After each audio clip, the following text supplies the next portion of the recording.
Hello, everybody. It is July 6th, 2020.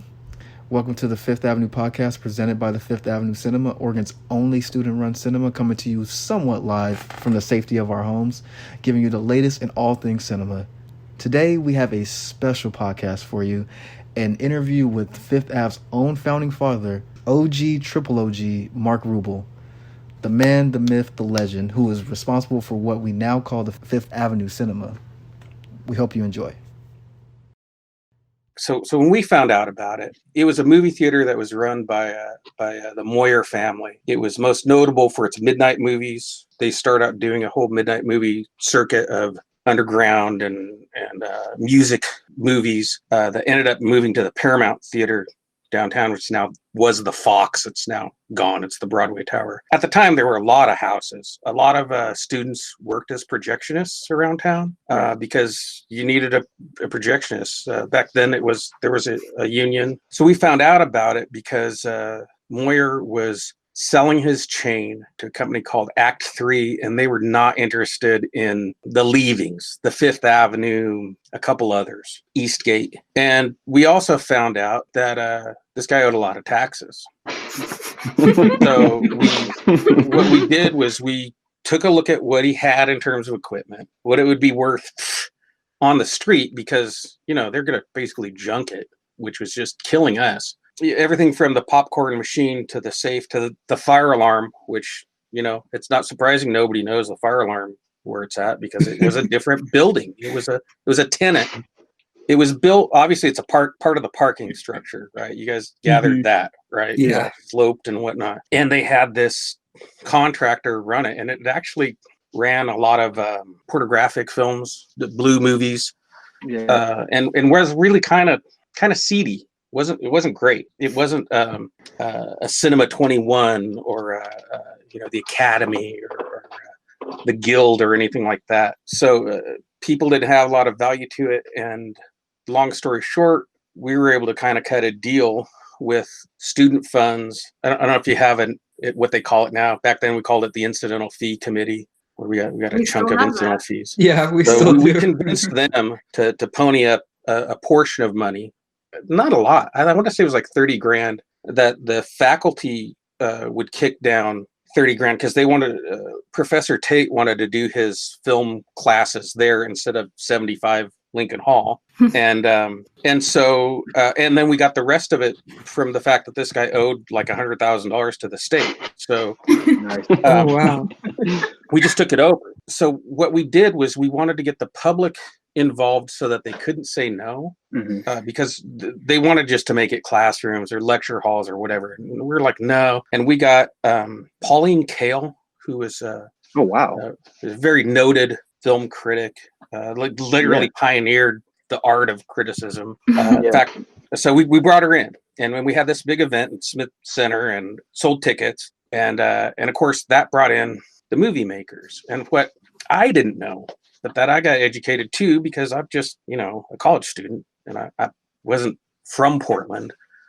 So I didn't know a lot of things. But apparently in the 70s, Portland State had a big film production department that was called the Center for the Moving Image, that when budget cuts came through and they tried to sort of root out a lot of liberalism with budget cuts, they dissolved that entire endeavor, along with the philosophy department and some other major stuff. But people, mind you, this was basically still Vanport, right? I mean, this is people didn't give a lot of respect. They still don't to Portland State. So those people and their cameras and lighting sets and whatnot moved down the blocks and became the film program at the art museum, which I'm assuming is still going somewhat. Is it like a past iteration of the Northwest Film Center? That's right. So they made the Northwest Film Center out of the leavings of this. I guess the best way to describe the film program was somewhat radical. I mean, it's hard even for me to understand, because I started at Portland State in '86.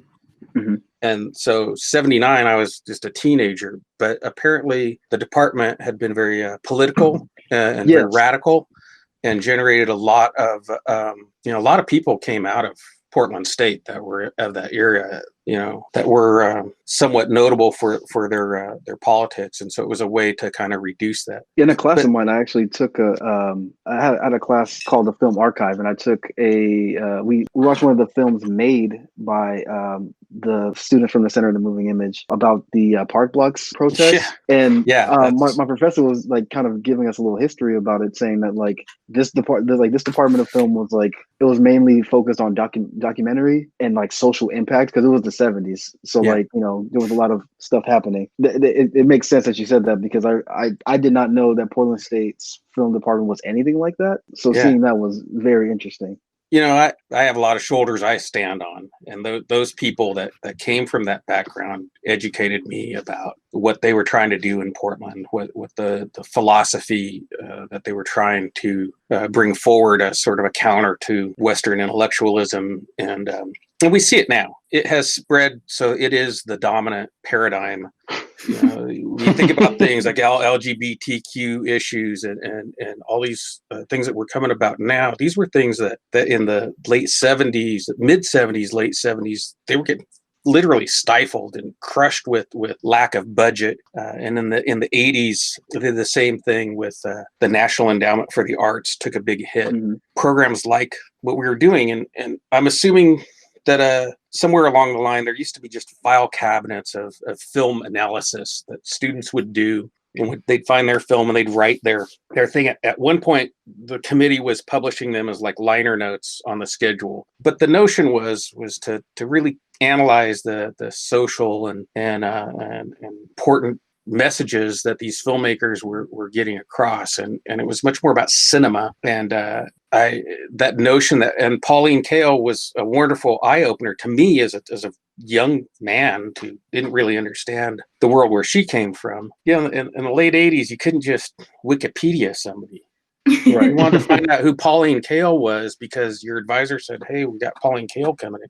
You had to go to the library. You had to ask people. You know what I mean? And so I when I met her, I didn't really understand how important and pivotal she was. And then she started to tell me, because she's really amazing,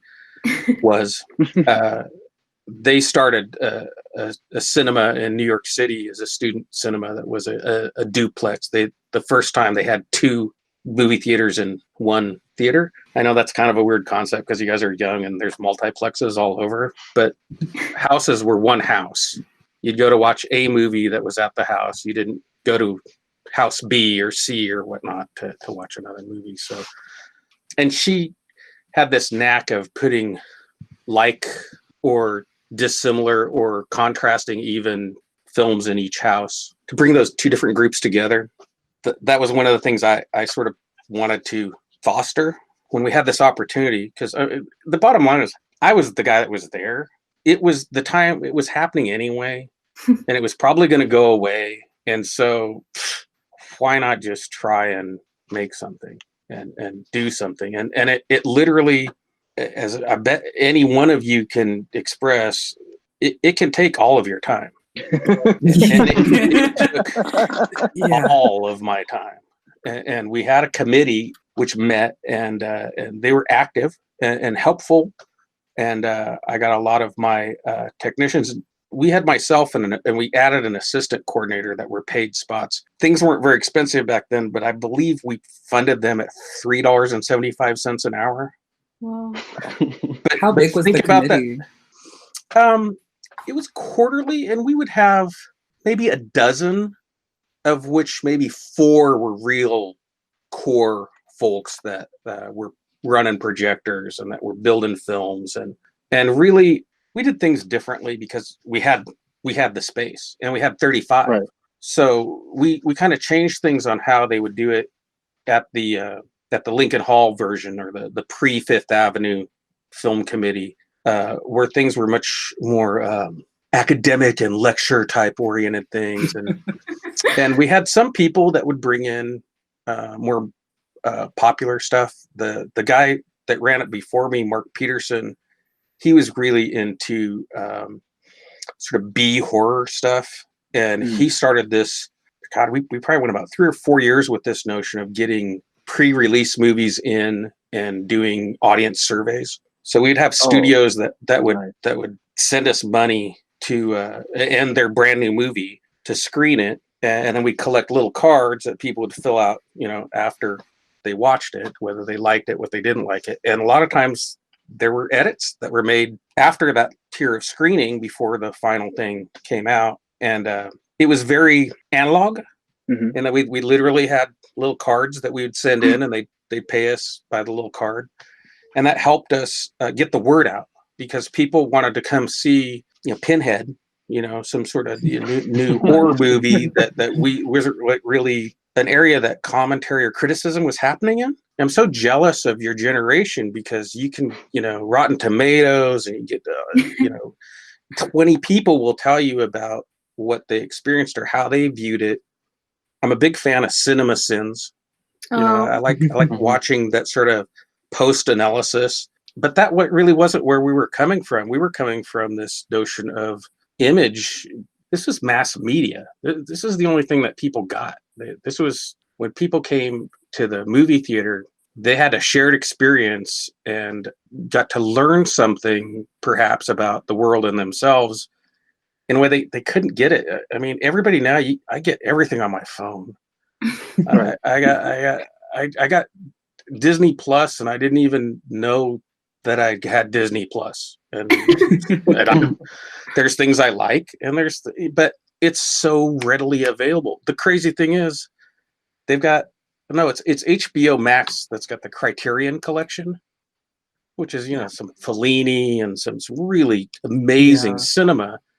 But it's like, but I can watch it, I can turn it off, I can go make some bacon and eggs, and it takes away from that experience. Right. Yeah. Being in the seat with a group of people is something that's exceptionally powerful, and is something that was the vision.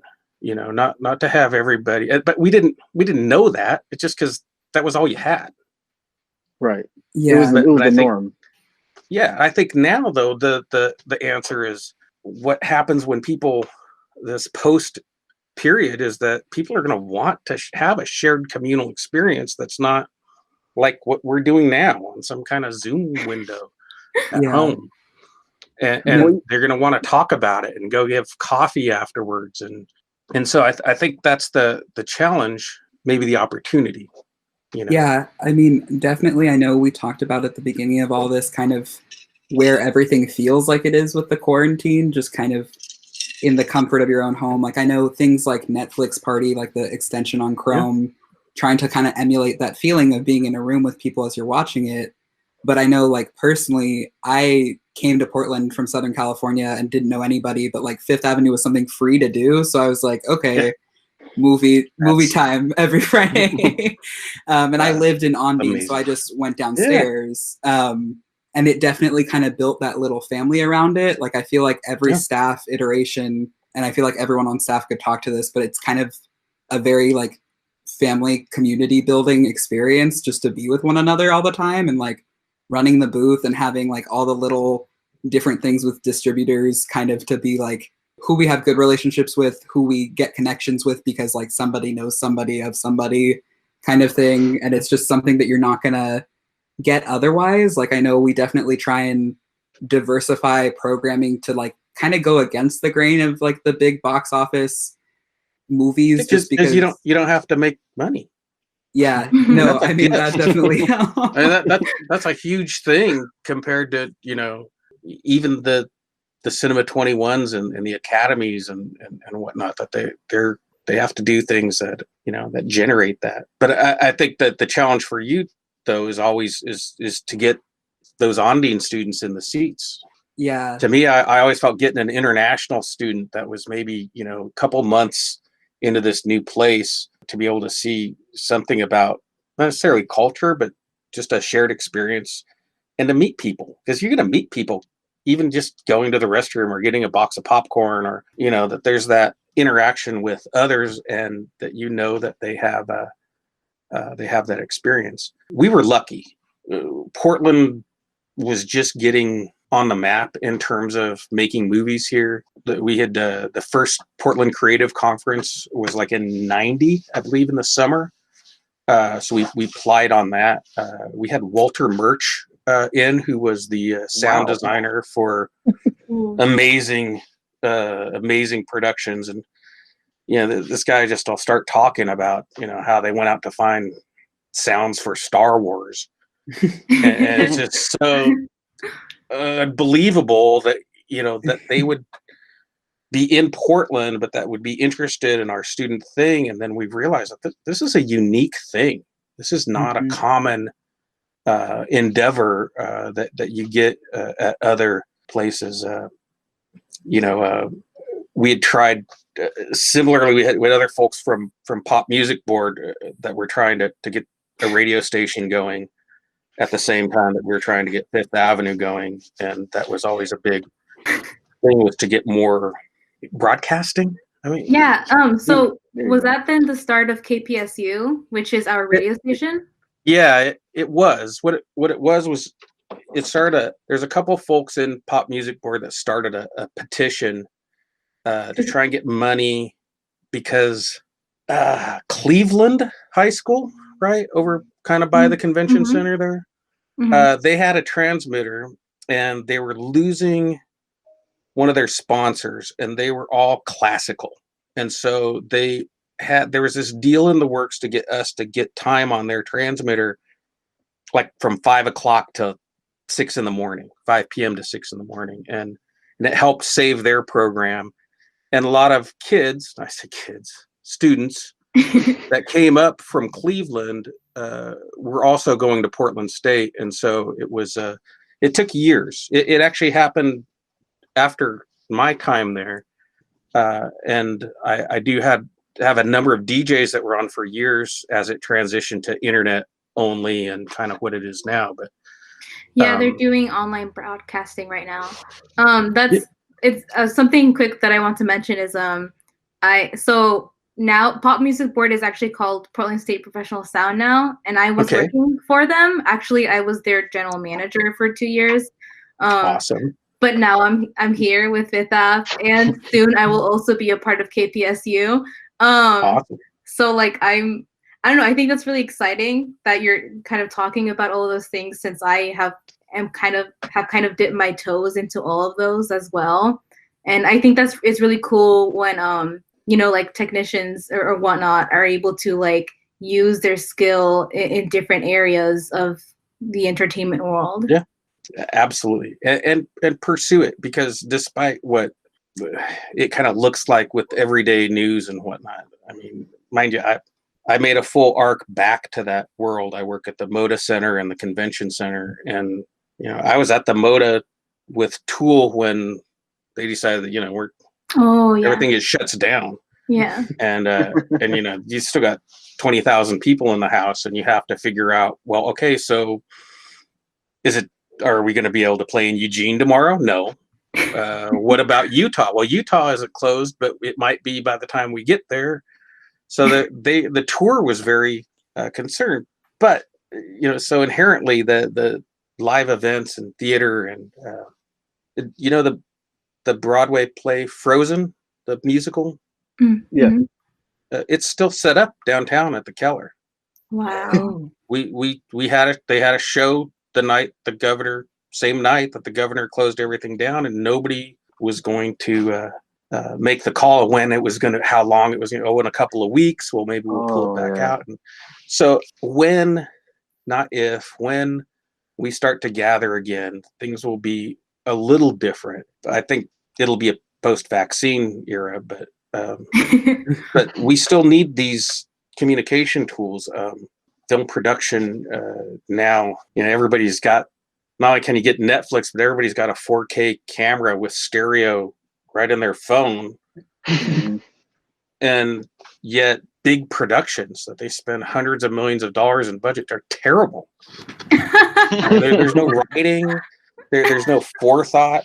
It's like this whole, as long as we're good with Canon, then we're okay, even if our acting sucks. And that's why a lot of the older stuff just stands the test of time, because it had a political, social impact. One of our biggest supporters was Gus Van Sant, because we'd show his movies. Yep. His early movies, and he was only in the art books as a counterculture director. He was not mainstream. And Mala Noche, pretty gritty movie about Portland's homosexual underbelly at the time with street kids, and he cut Drugstore Cowboy while we were all doing this film thing, and put Portland in this much more beautiful light because he had more money. But to be able to screen both of those at the Fifth Avenue and have him come out, and have Walt Curtis, who wrote Mala Noche, come out and introduce this stuff, gave us a tremendous amount of credibility within the sort of upcoming new Hollywood. And now, I mean, what do they say on South Park? Hello, this is Netflix. You've been greenlighted. I mean, everything. Everything. I'm surprised you guys. Who amongst you doesn't have something in production? I actually was gonna shoot a short that I have written, that I had wrote in the beginning of, I don't remember when all of this started anymore. Time has just blended. But I think in the beginning of spring, I was gonna shoot, during the spring break, I was gonna shoot the rest of my short, and of course everything doesn't exist anymore. So I have to wait on that. I am the only out of us four. I am the only film major. Yeah, we lost our other film major, or well, two other film majors in the past months. But I am the lone one. So the film program, is that through Fine and Performing Arts? I think it's its own thing now. I remember before I got to the school, it used to be a part of it, and then like right when I applied, it was like the grand opening of the School of Film. Yeah, because I think right now it's there's the whole college of like the fine arts, film, and then music and theater are together. Okay. I was a philosophy psychology double major, so I was an honors program guy that I could design my own curriculum back then. Things were a lot different. Yeah. I mean, I was there 6 years, and that was kind of the gap. Was I had to go mainly because that little thing called grunge was starting to happen, and live music becoming a real business. And so I quit my $3.75 an hour job. I got let go because I didn't maintain enough credit hours, because I took an incomplete, because I wanted to finish the class. I didn't want to fail the class. So I took an incomplete, but that brought my total credit hours under what I could be a student employee. So the politics of TSU. The politics of TSU. Yeah. Yeah. Doesn't matter what time. Doesn't matter what year. They will very big. We were opposing, things like all the sports funding that actually happened, and their move towards big sports. We never had big sports. It's really interesting to see how much money is put into the sports program for how much turnout there is. Like, it's just kind of, damn. If we're trying to be revenue generating, like, this isn't talking shit about sports, because I mean, college level sports, it's different everywhere, but it's something where I'm like looking at all the student run organizations and how much we have to fight for money. And I'm like, this is where the student body is populating the most, like just on a passing through basis. Like, there are classes that happen in Fifth Ave. So that's where a lot of people like pick up a program and be like, oh, I can stop by for a movie for free. So I never thought about it much until much later on. We would work football games down in Eugene and whatnot. And then over the years, it just started getting bigger and bigger. And Pac-12 came in with all of their thing. And it just seemed like a hole that they were throwing money into. And then I realized all of these donors and foundation people that give a college soft money, they love sports. And so they get all this money that they can spend any way they want, fixing up the president's house, or you know what I mean? You've been to those offices that are like, damn, why is this administrative office so deluxe? And yet over at Newburgh, there hasn't been new chairs in 20 years. It's just. Yeah. Newburgh is now FMH, and it's really interesting to see, like, when they renovated it. I remember having a friend who was like an art student like being in there frequently be like, they didn't do shit to the stairwells, like they didn't update the handrails or anything, and they're like, so they put the elevator in the most inconvenient spot and just moved all the doors, and they're like, don't look at all the ugly, like we didn't update this. So. But the basketball pavilion, oh my god, beautiful, gorgeous. So the trash sound, the acoustics in there, awful. Yeah, terrible. Nobody ever decided they wanted all the chat. I don't know. Okay, I have beef with it because PSPS has had to do a couple of events there, and like they made it to be revenue generating, but you can't actually use it as an arena for like music or events outside of sports because of the acoustics and because of the lighting.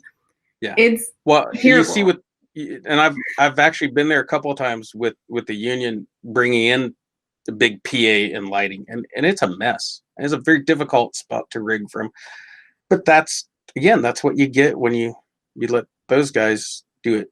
That being said, we inherited a cinema with parking garage acoustics. You're in the hall that is not made for what it does, and that's been a constant battle to get intelligibility and movies presentations have so much more bass frequency than that space ever had going in it, and it's a concrete box, so there's a lot of challenges to having it sound good. One of the most interesting sort of side notes about the time before I was there was a projectionist that worked there, and he was in a band that after midnight or whatnot, after he was gone, they would do little recording sessions. He was pretty prominent. His name was Greg Sage, still is. He's still alive. His band was the Wipers, which was probably one of the most influential acts before grunge got popular. You're talking in the late 79, 80, 81 sort of time. I remember this band. Yeah. Very influential. It's not hard to find a Kurt Cobain interview that he doesn't talk about the Wipers.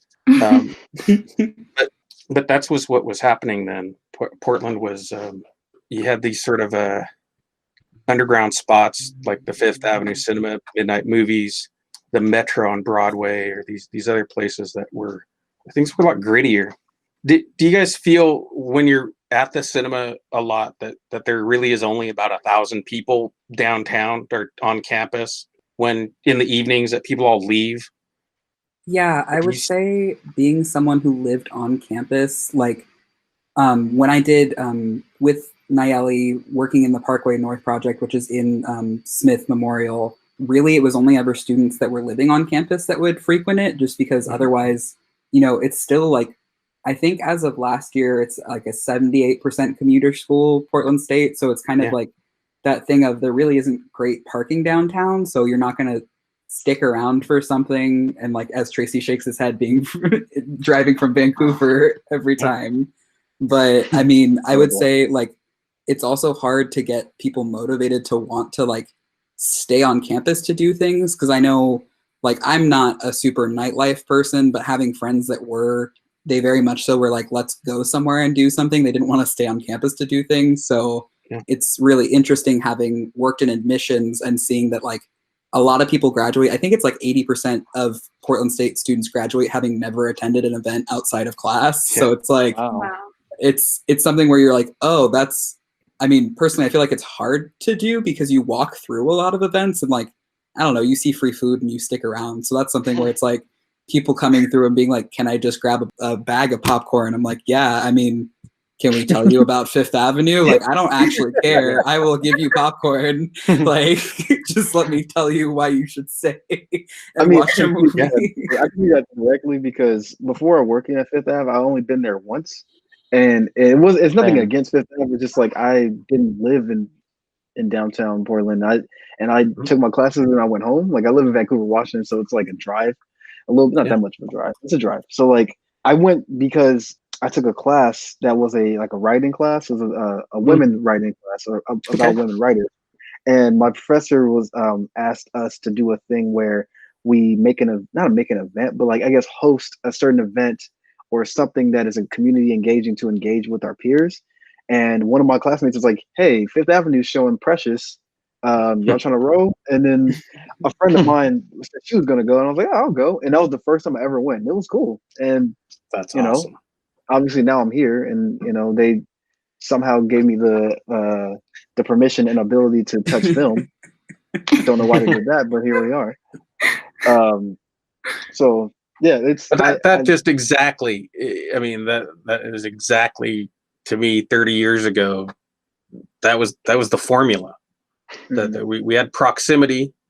We could do things that other places that Precious, mind you, I don't know how far after it came out that you saw it, but back in the notion was to be the first run spots, to get movies that express that. Because wow, talk about a great example of someone that had a powerful message that visually was compelling, great writing, got some critical appeal. It didn't just die at Sundance or something, but that was what I sort of saw in it. I highlight those things, both from the past that people were encountering, maybe doing a history class on Vietnam era and stuff, and we could show a trio of movies that, because you couldn't go get a videotape, you couldn't just find it on Netflix. And so to curate that's where my vision sort of extends further, is maybe the notion is that you have this treasure trove of curators, folks that are your age, that want to be able to present these notions to folks your age,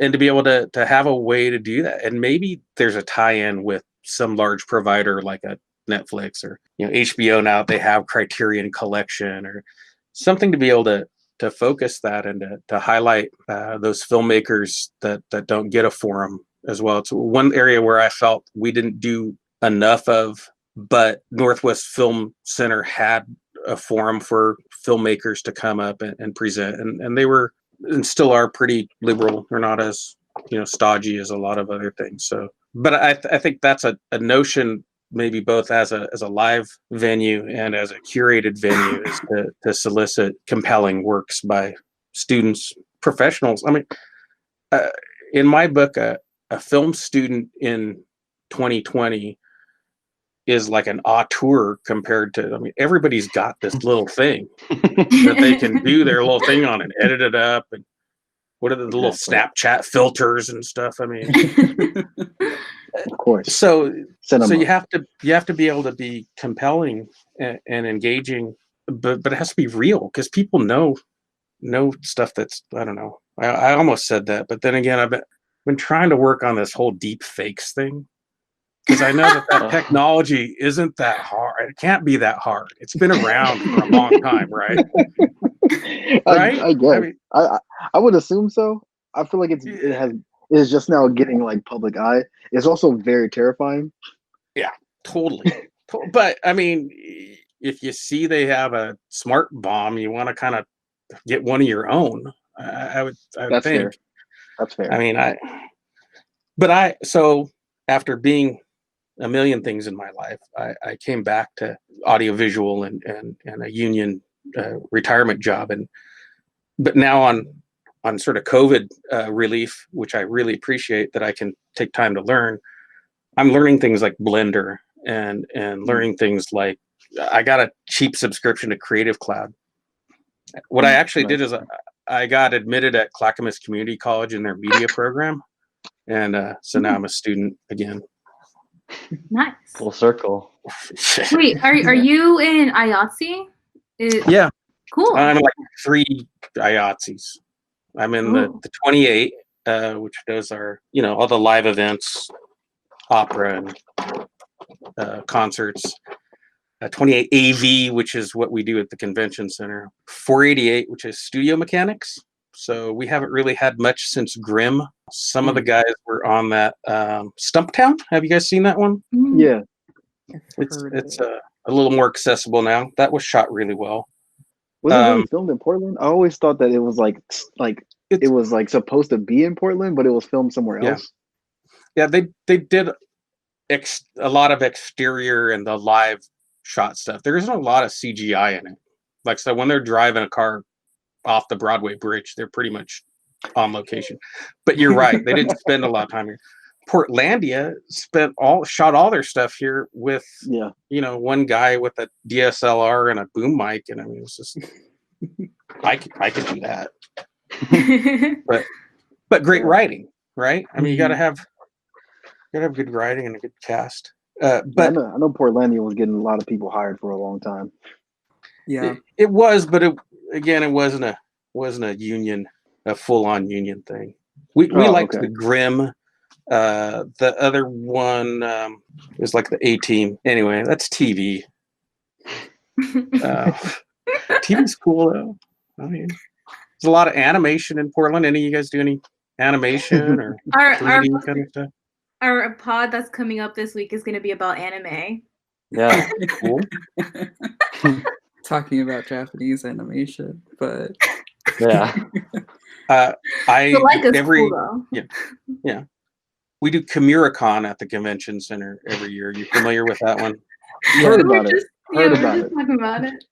Heard about it through them. I don't know anything about it. Heard about in the it whole spectrum of Comic Con type things, it's the best. It is. Yeah. It is. Oh man, the cosplay is amazing. The and I guess the best thing about it is I don't know anything about the characters. So normal Comic Con, it's like, oh come on, that's the terrible Darth Sidious, or that's what are you right? Yeah. I have a reference that I can draw on, but anime, I know nothing. I literally next to nothing. It makes it almost more enjoyable to kind of just consume it with like no other prior knowledge. It's like I still can't pronounce it. Pho, the soup with the noodles. Oh, pho. Pho, sure. I don't know anything about it. People hand it to me and it's good and I like it. I couldn't tell you what it was. The soup. I don't know which one it was. I don't know the difference between it. I mean, that's a great way of approaching media. I don't know anything about it, but I like it. Just eat it. That's honestly, that the first year of programming in 35, because we, everything in the past was 16 was readily accessible or somewhat accessible, or you knew you couldn't get it. But then this huge golden doorway opened in terms of what content we could get, and I was, where do you start? What warrants that? And somebody mentioned it in the last one about not having a lot of records. And a lot of that was because we actually computerized. We got a PC that wasn't part of the school's network. And we did a lot of our stuff on the PC, and the student groups kind of ran all their stuff. And we didn't advertise because we had this huge following. We'd put out in the Vanguard, when it was actually printed, we'd print out like a 4-gate big poster that would have the whole season on it. We still have some of them in the booth, like up on the walls. Yeah. So that notion was that, people would put that on their fridge, and then, because there, quite frankly, wasn't much else to do.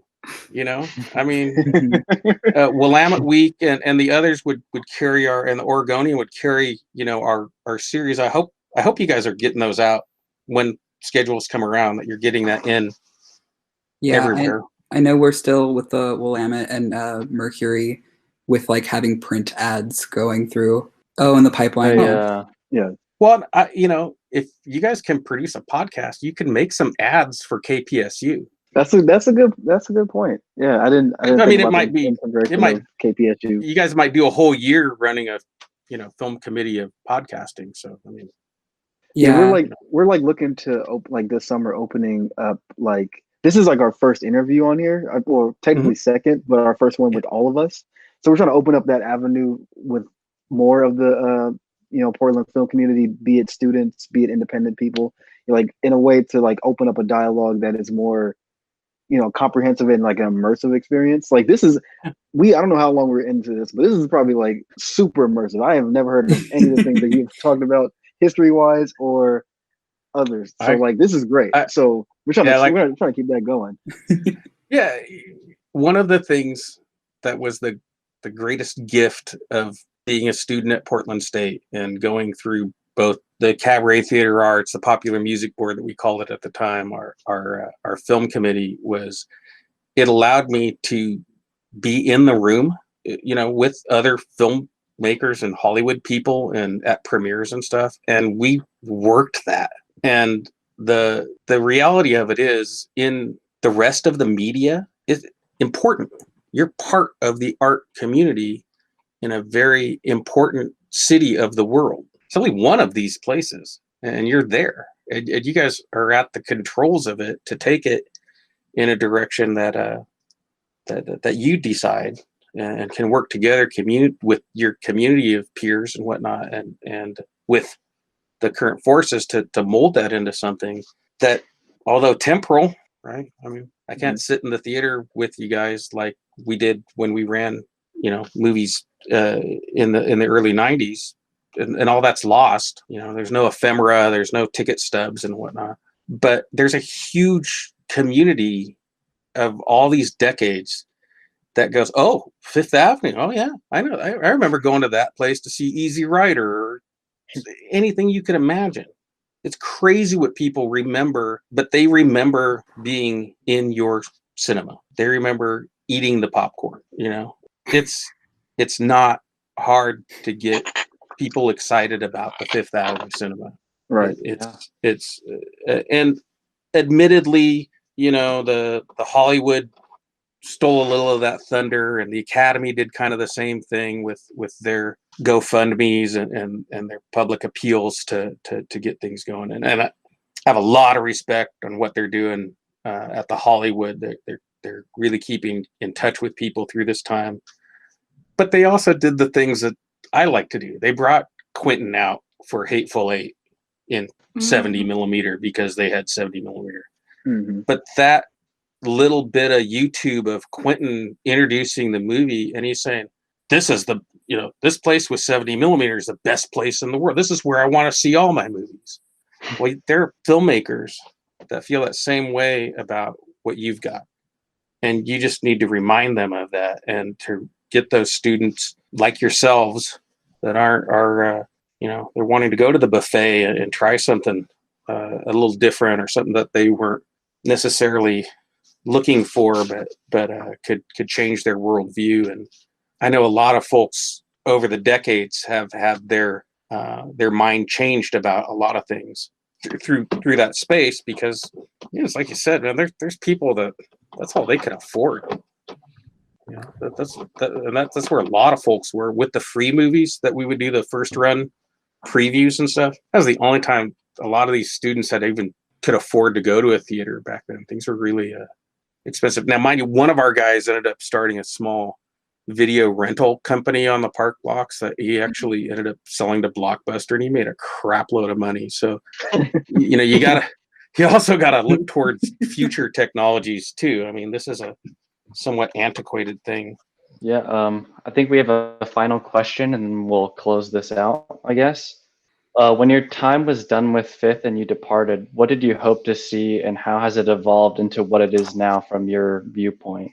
Well, I was concerned that they would just turn it into lecture halls, and my concern was that the videotape, the Blockbusters of the industry, were going to take it out. The theaters were closing entirely. We bought this thing. We put a lot of effort into it at a time when nobody would lend you money to do what we were doing, because it was just there was not going to be any money behind it. So what I really envisioned was to be able to carry out the space and to continue with the type of programming that we had established for younger and younger students. When I started at Portland State in '86, the average age was 27, and that's dropped quite a bit over the years to become much more of a traditional 4-year experience. I would have classes routinely, particularly getting to the 300 level, 400 level, that the person sitting next to you is 60, 70 years old. Mm-hmm. And this was something that went away for, I don't know why. Maybe the economy started doing, I don't know, but I would say that I'm glad that it didn't turn into a McMiniman's, because honestly, that's where things were going. The one on Hawthorne, I forget the name of it right now.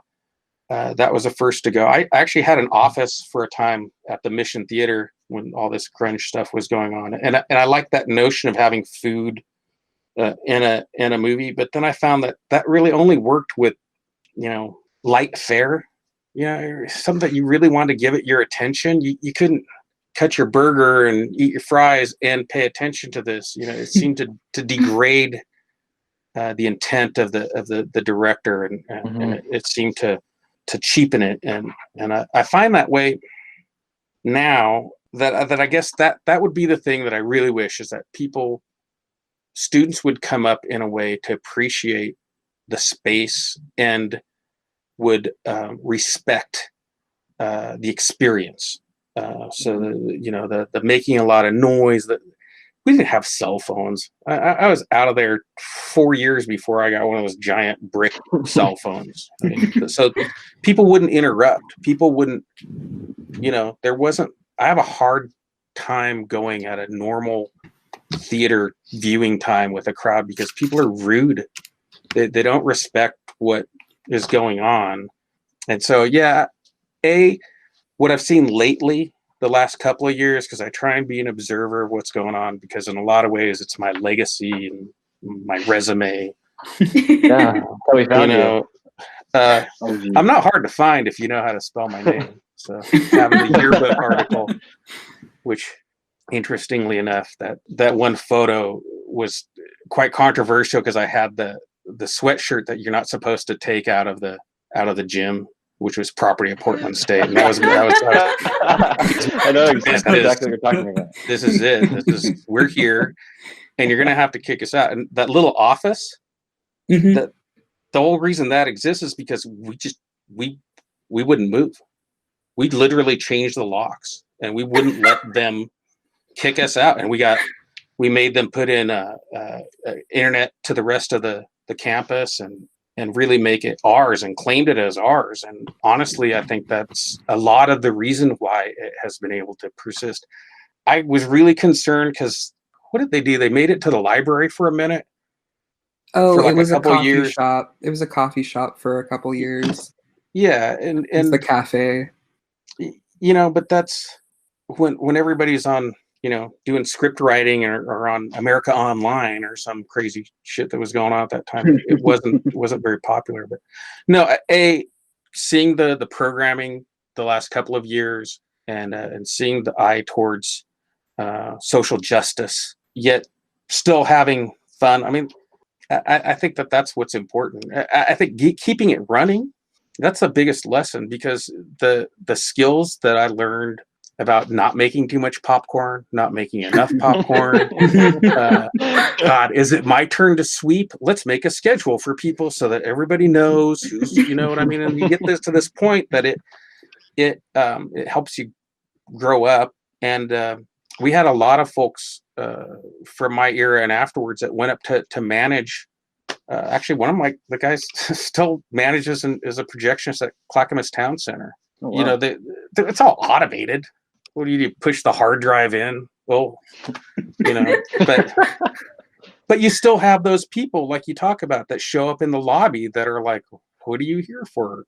Why are you doing? What are you doing? It's not uncommon because you're there and you're open and there's no atrium, right? I mean, the door opens and you're in the lobby. I was just there for the birth.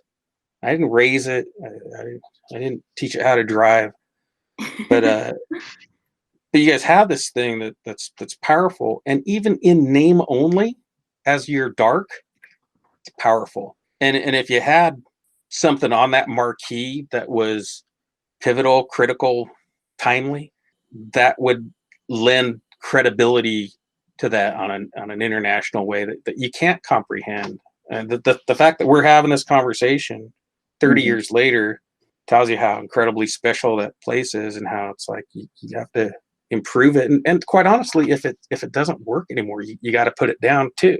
Somebody has to make that plan of when it is no longer essential. So anyway, there you have it. It's amazing history. It's an amazing future. But thank you so much for doing this. We really appreciate it. I appreciate it too. Obviously, it doesn't take much to get me talking. So it's interesting to be sharing it with y'all after the few months of being in and listening to podcasts while I do other things. The last one, having folks that were going away, was like kind of like, oh, okay, so now it's a new season. Exactly. Yeah. Exactly. And, That was phase my thinking. Exactly. phase 2 of reopening. This is the first. This is the second episode actually of season 2. There you go. So I've been cracking out on Midnight Gospel, so there's plenty of competition out there. So gotta.